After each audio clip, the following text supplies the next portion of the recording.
जो नाम जप करता है, भगवद आश्रित है, भगवत मार्ग का पथिक, सबसे पहले उसमें एक क्षमता जागृत होती है, सामर्थ्य। क्या? द्वंद्व रहित। सेवक जी महाराज सेवक वाणी में, शत्रु मित्र सम जानी, मानि मान अपमान सम, दुख सुख लाभ नहानी, यह जो कृपा हरिवंश की। जिसके मुख में नाम चलता है और चित्त चरणारविंद के चिंतन में रहता है, मुख बरनत हरिवंश, चित्त नाम हरिवंश रति, मन सुमिरन हरिवंश। तो ये क्षमता आ जाएगी। क्या? ये द्वंद्व है, शत्रु और मित्र में समान भाव, मान और अपमान में समान भाव, लाभ और हानि में समान भाव, सुख और दुख में समान भाव, निंदा और स्तुति में समान भाव। तो बोले द्वंद्व रहित, द्वंद्व विमुक्ता। ये पहली साधक की वृत्ति जागृत होती। ध्यान रखना, अगर आपकी साधना परिपक्व अवस्था की तरफ जा रही है, आपकी साधना ठीक है, तो पहला लक्षण है तितिक्षवः। वो बहुत धैर्यवान और सहनशील होगा। सुख दुख लाभ हानि मान अपमान निंदा स्तुति, इसमें वो समान भाव रखेगा। चलो हमारी स्थिति ऐसी नहीं, लेकिन हमें सुनने को मिला तो समान भाव रखने की चेष्टा तो करें। पूज्यपाद श्री उड़िया बाबा जी महाराज, यदि तुमसे कोई द्वेष करता है और तुम्हें भगवत प्राप्ति करनी, तो वो जब दिखाई दे तो उसके चरणों में प्रणाम करो। अगर पास से निकले तो राधे श्याम, वो भले ना बोले, अगर तुम ऐसा किए तो उसके बैठे हृदय में जो श्री भगवान हैं वो मिल जाएंगे तुम्हारे को। अगर तुम्हारी दृष्टि दोषयुक्त हुई तो कर लो भजन। जब तक वो नहीं मिटाओगे तब तक भगवत प्राप्ति नहीं होगी। हरिवंश नाम लीन जे अजात शत्रु ते सदा, ये शुद्ध परमार्थ अध्यात्म की चर्चा है। यहां व्यवहार को भी अध्यात्म बनाया जाता है। प्रयत्न करो सहने का, मिटाने का।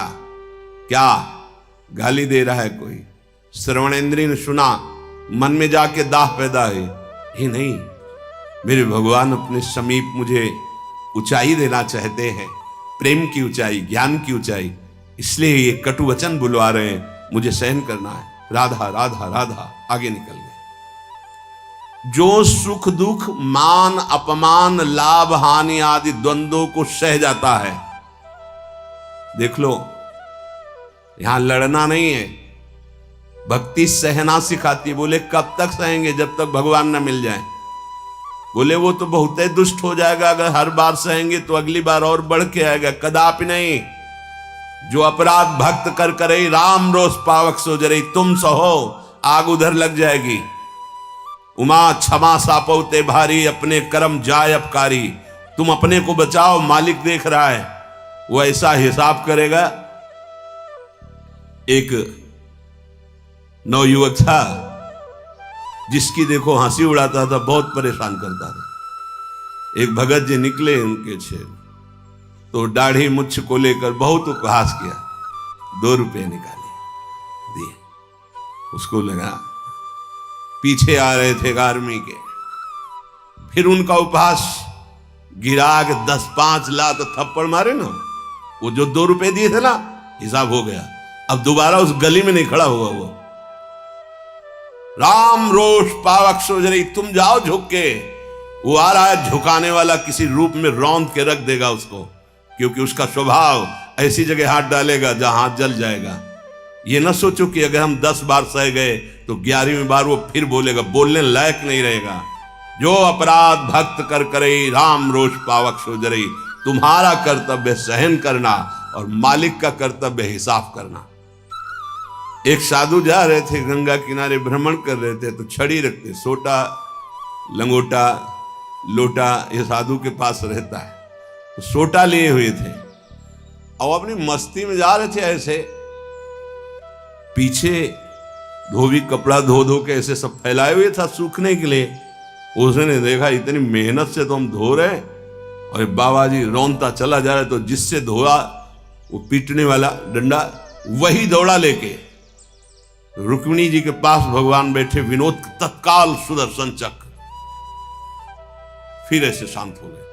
तो रुक्मिणी जी ने कहा प्रभु जरूर ये स्थिति किसी भक्त पर संकट आने पे होती है, रुक क्यों गए? बोले उसके पास लाठी थी, उसने हिसाब कर दिया। 2-3 डंडे बाबा जी ने मारे और 2-4 डंडे धोबी ने मारे, तो दोनों धोबी ही है, इसीलिए हम हट गए। हाँ, अगर वो सर झुका देता तो वहां द्वारिकाधीश का सुदर्शन चक्र सेकंड के कम हिस्से में उपस्थित हो जाता। सर्वव्यापी तत्व है भगवान के पार्षद, जैसे नारायण निकला और वहीं हरि पार्षद प्रकट हो गए। आप अगर डंडे चलाओगे ना तो हिसाब किताब आपका भारी पड़ जाएगा। अगर आपने सर झुका दिया तो वो हर समय तुम्हें देख रहा है, कोई क्षण ऐसा नहीं है, कोई जगह ऐसी नहीं जहां उसके नेत्र न हो। हाँ, विश्व तच्चक्षुर, पूरे विश्व में उसके नेत्र विराजमान हैं। सहना सीखो, यदि आगे बढ़ना है तो सहना सीखो। हमारी बात मान लेना, अगर मान लोगे तो जान जाओगे कि इसका रहस्य क्या है। जो सह गया तो भगवान को प्राप्त हो गया। जितना सहोगे उतने महान बनते चले जाओगे। ये शिक्षा हमको एक शराबी ने दी थी। वैकुंठ धाम ब्रह्मावर्त बिठोर ले गया, एकांत में ठाकुर जी के श्री विग्रह को दिखाया और नीचे के संगमरमर को दिखाया और कहा देखो यही संगमरमर तिल तिल काटा गया, टूटा नहीं तो आज भगवान बन करके आरती होती है। ए बाबा जी बना, टूटना नहीं, चाहे जितना कष्ट आवे। सहनशीलता, सहनशील, आशय, उदार, धीरज सहित विवेकी, विवेकवान, धैर्यवान, सहनशील महात्मा होता है। चाहे गृहस्थ हो या विरक्त हो, भगवत मार्ग का पथिक ये नाना प्रकार की कुचेष्टाएं करने पर दुखी या व्यथित होकर कुचेष्टा नहीं कर बैठता है। द्वंद्व रहित। आगे गतमान, ये जो अभिमान और ममता सर्वनाश कर देती है, भगवत मार्ग का उपासक उस अभिमान का सर्वनाश कर देता है। नहीं, किसी भी बात का अभिमान नहीं।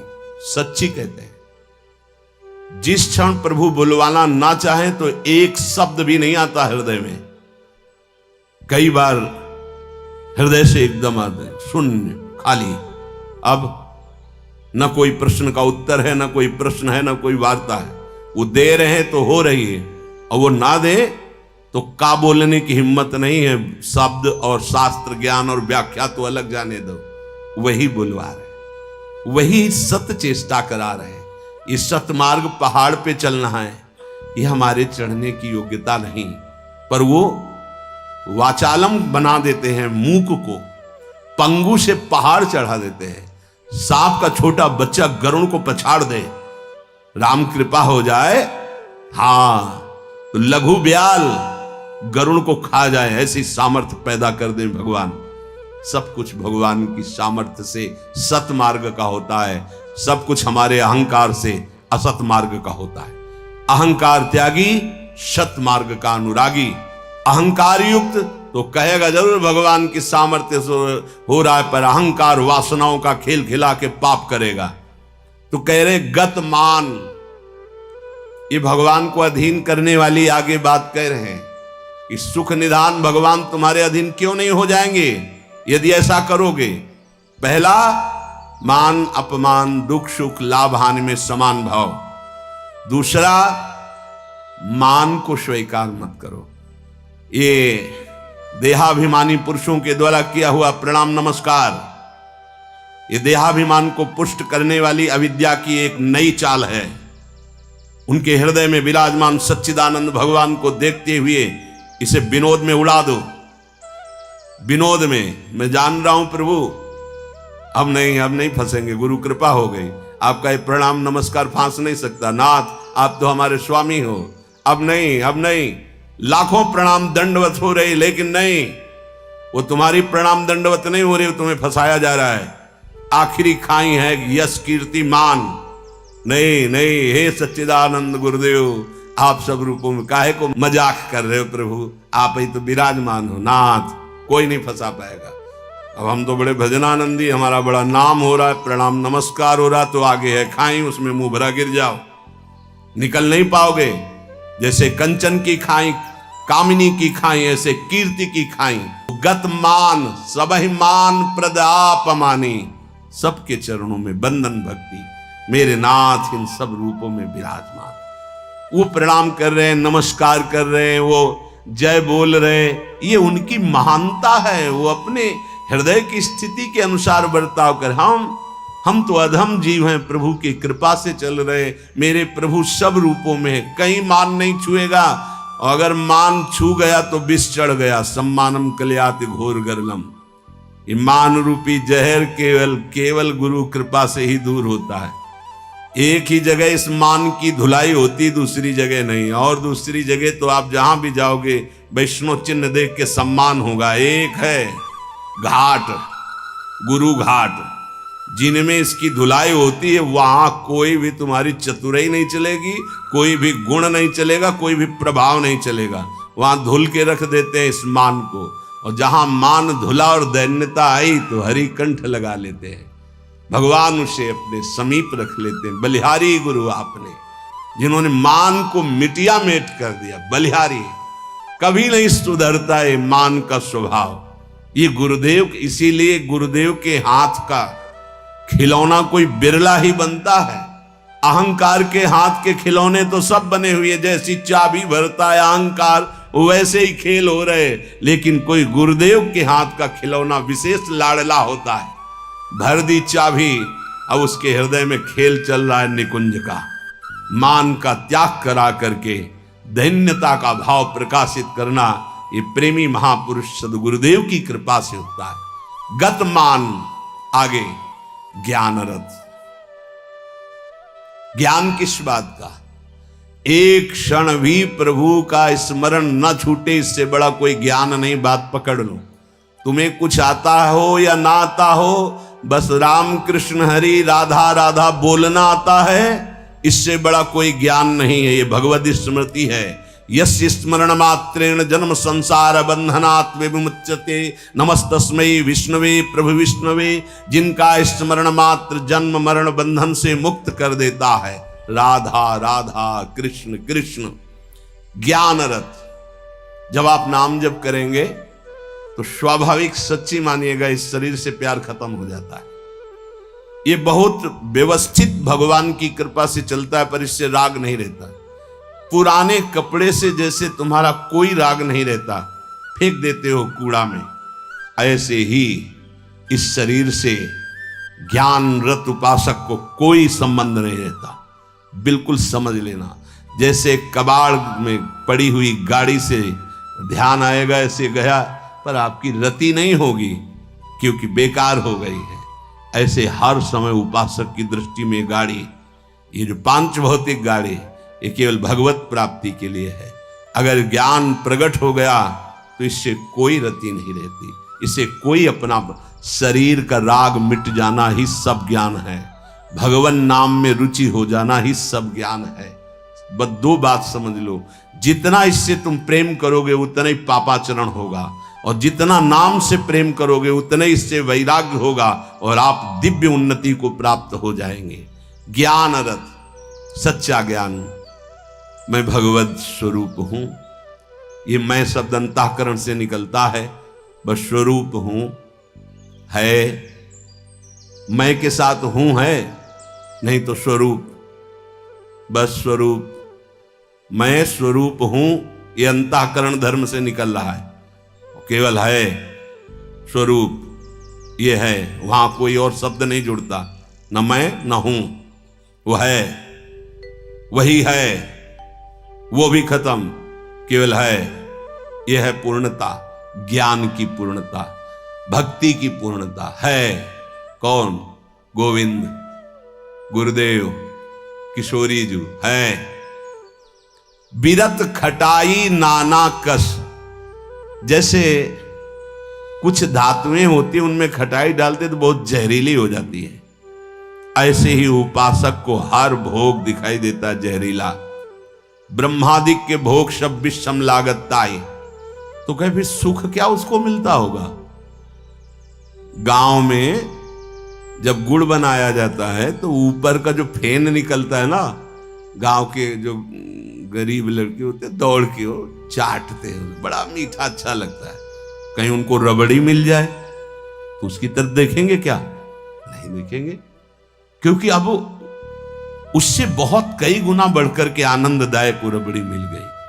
जैसे निर्मल विशाल मृदु जल का जलाशय मिल जाए तो छोटे छोटे गंदे गड्ढों की याद नहीं आती, ऐसे सच्चिदानंद भगवान का सुख स्फुरित होता है जब, ते गंदे विषय विष की तरह दिखाई देते। ब्रह्मादिक के भोग सब विषम लागत है।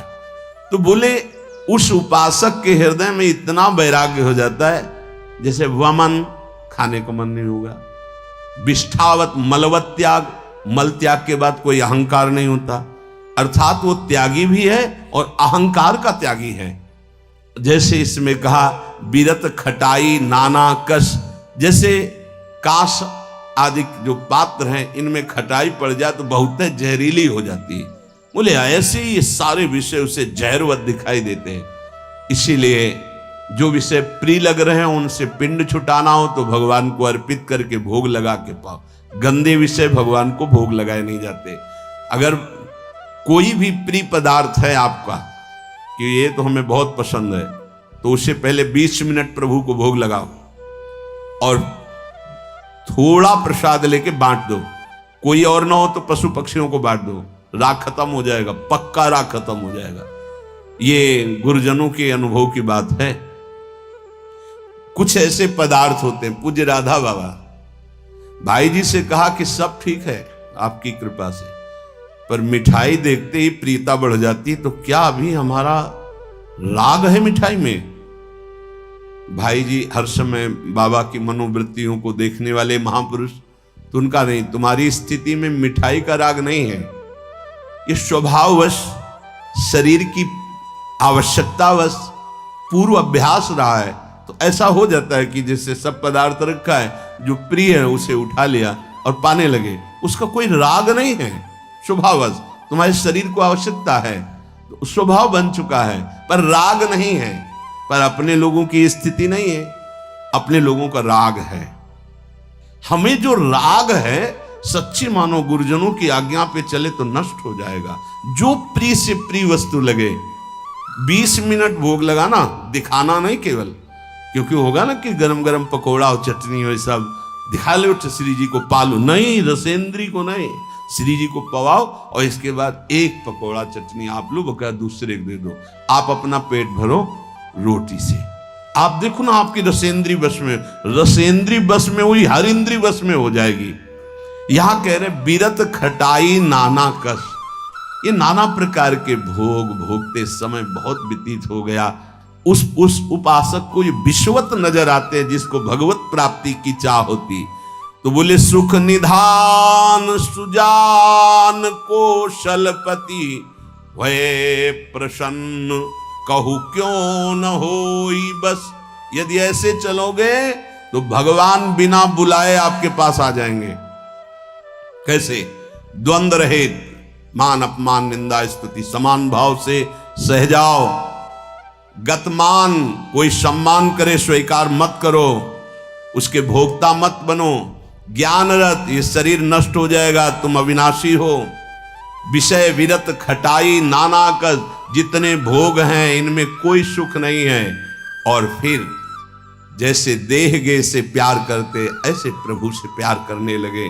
तो कह रहे प्रभु अपने आप आपके अधीन हो जाएंगे। सर्वभूत हित निर्व्यलीक चित भगति प्रेम दृढ़ नेम एक रस। तुलसीदास यह होई तबहि जब द्रवे ईश जेहि हतो शीस दस। भगवान जिसको अपना बनाना चाहते हैं तो उसके हृदय में एक बात प्रकट होने लगती है, कैसे सबको सुख पहुंचाऊं। सर्वभूत हित, ये बात, ये लक्षण है भक्त का। हमारे अंदर भक्ति आई, इसका लक्षण किसी को भी दुखी देख के मन कैसे इसको सुख पहुंचाऊं, भले हम कुछ नहीं कर पा रहे, लेकिन सर्वभूत हिते रताहा हमारे हृदय में आ गया, कैसे इसको सुख पहुंचाऊं।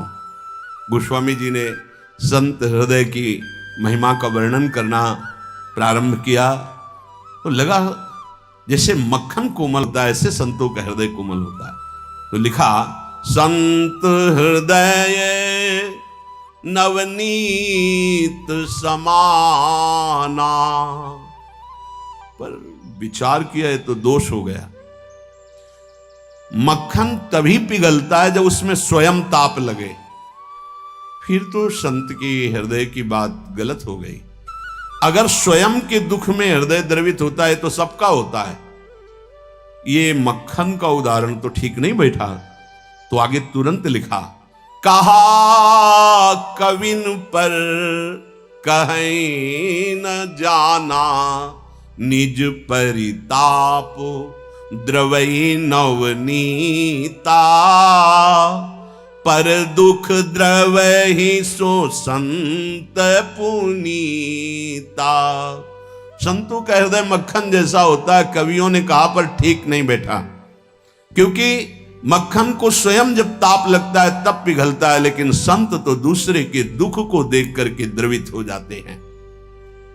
सर्वभूत हित, जो समस्त भूतों का मंगल सोचता है, तो आनंद घन चतुर शिरोमणि भगवान उस पर प्रसन्न हो जाते हैं। उसके हृदय में निर्विकारता प्रकाशित हो जाती है। उसका चित्त एक रस सच्चिदानंद सुख में निमग्न हो जाता है। तुलसीदास जी कहते हैं, ये सौभाग्य उसी को मिलता है 10 शीश का हनन करने वाले भगवान जिस समय जिस जीव पर कृपाल होते हैं तो सत्संग मिलता है, और सत्संग से ये सब प्राप्त हो जाता है। अगर हमें नाम ऐसा प्रिय लगने लगे तो सब लक्षण आ जाएंगे। भगवान से भी बढ़कर के भगवान का नाम। ये शाम के कल बहुत इसका चिंतन होता रहा, बार बार हृदय आह्लादित होता था कि गजब की निष्ठा, नाम की गजब की निष्ठा। ध्यान पूर्वक सुनिए, हर शिकायत खत्म हो जाएगी। प्रिय राम नाम ते जाहि न रामो। बड़ा सुख मिलता है, जैसे शब्द है ना, उनमें डुबकी लगाओ, एकदम निहाल कर दे। प्रिय राम नाम ते जाहि न रामो, ताको भलो कठिन कलिकाल हूं, आदि मध्य परिणामो, प्रिय राम नाम ते जाहि न रामो। ये बैठा लीजिए, ये जीवन की सार बात। पद तो गोस्वामी जी का कई बार, लेकिन इससे पहले महामहिम पूज्य श्री भाई जी हनुमान प्रसाद पोद्दार जी के द्वारा ये बात मिली थी। जीवन में पहली बार ये बात पूज्य भाई जी के द्वारा मिली थी कि अगर तुम्हारे सामने भगवान आ जाए, उनके दर्शन कर रहे हो, नाम छूट गया, तो हमें नहीं चाहिए ऐसे भगवान जिससे हमारा भगवान का नाम छूट जाए। ये भाई जी की बात। फिर पद मिला बहुत काल के बाद, ये कल पुनः इसका कृपा करके गोस्वामी जी ने दर्शन कराया और चिंतन कराया। बेपरवाह, अद्भुत मस्ती है इस बात में।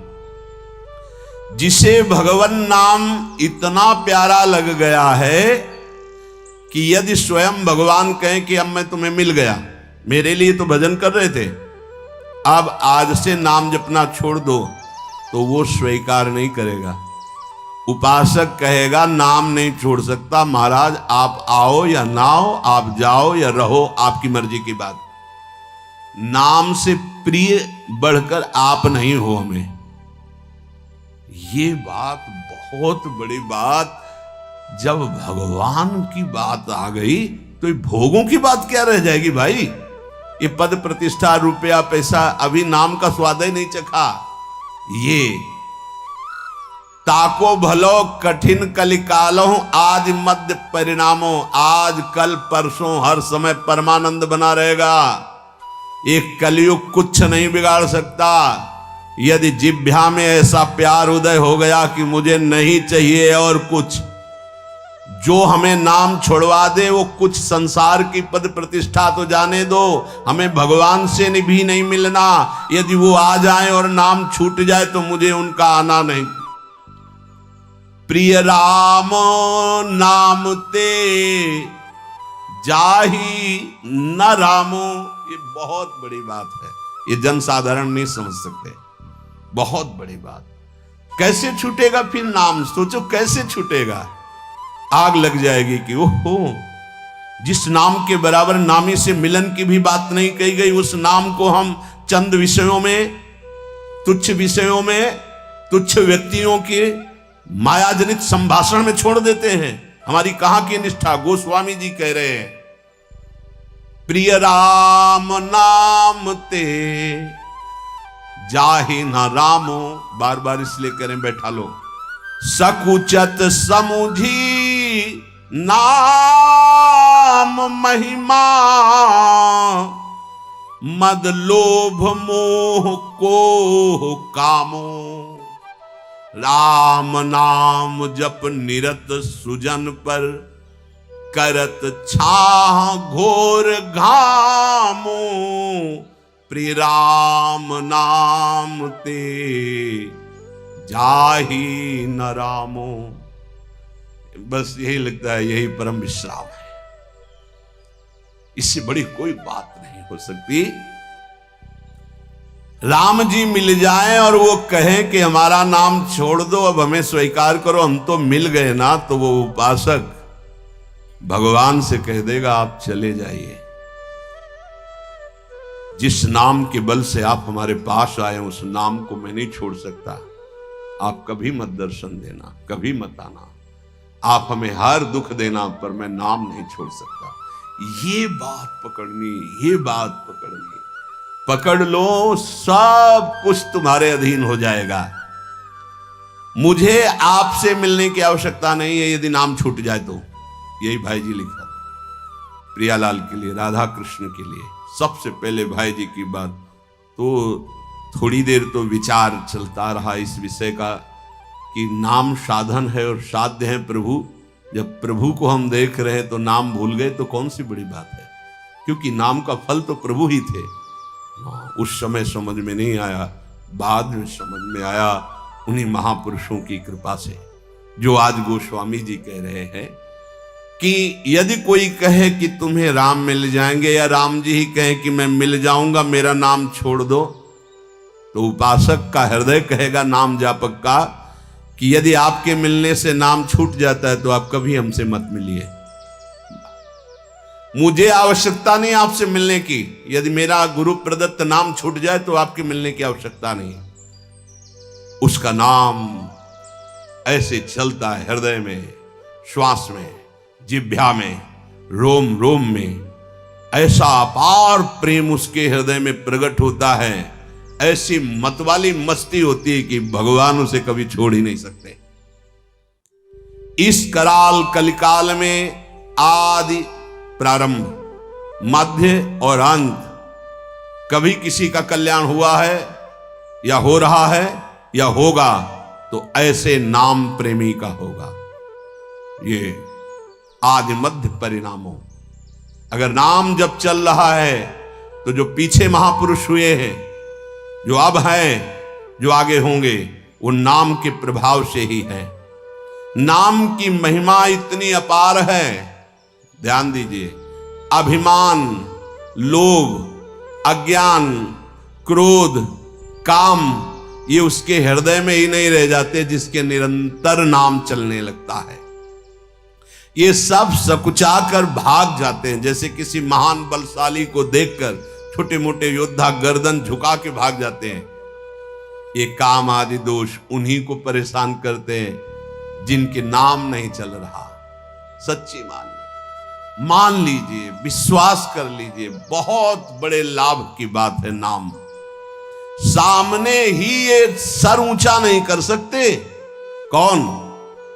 बोले नाम महिमा का ऐसा प्रभाव, मद अभिमान, लोभ भोगों का, पैसे का, पद का, मोह परिवार का, क्रोध नाना प्रकार की प्रतिकूलताओं से प्रकट होता है, और काम, ये गर्दन झुका के भाग जाएंगे यदि तुम्हारे निरंतर नाम चल रहा है। वो हम ये छोड़ नहीं पाते, नहीं छोड़ पाओगे। ये भगवत शक्ति से संपन्न योद्धा हैं। नाम नाम चल रहा है, भाग जाएंगे। नई अवस्था ठाकुर हरिदास जी की, बस नाम चल रहा है। 3 दिन प्रयासरत रही, स्वयं भक्त बन गई, उनके हृदय में कोई फर्क नहीं पड़ा। क्यों? क्योंकि नाम चल रहा है। जो नाम जप करता है, बहुत महिमा की बात कह रही, राम नाम जप निरत सुजन पर करत छाह घोर घामो। घोर धूप में भी वो धूप छाह से भी बढ़कर शीतल बन जाएगी नाम जापक को। अर्थात घोर विपत्ति, घोर प्रतिकूलता उसके लिए भारी अनुकूलता और मंगल बन जाएगी, जिसकी जिह्वा पे नाम चल रहा है। यदि कोई कहे कि हमने नाम के प्रभाव से पत्थर में कमल उदित होते देखा है, तो आश्चर्य मत मान लेना, बहुत छोटी बात है ये। कह रहे हैं नाम प्रभाव सही जो कहे को, शिला सरो रूह जामो। जो सुन सुमिरी भाग भाजन भई, सुकृत शील भील भामो। यदि कोई तुम्हें ऐसा कह दे कि हमने देखा है पत्थर में कमल खिल गया, असंभव, तो तुम मान लेना कि वो नाम जापक है, ऐसा हो सकता है।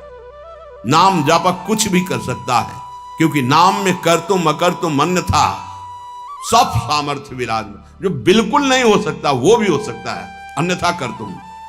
जैसे जहां सुई का धागा जाना छेद में बहुत कठिन होता है सुई के, वहां से अनंत ब्रह्मांड भगवान पार कर सकते हैं, और उन भगवान को अधीन करने वाला नाम है, सब ठीक हो जाएगा। सब कुछ हो सकता है।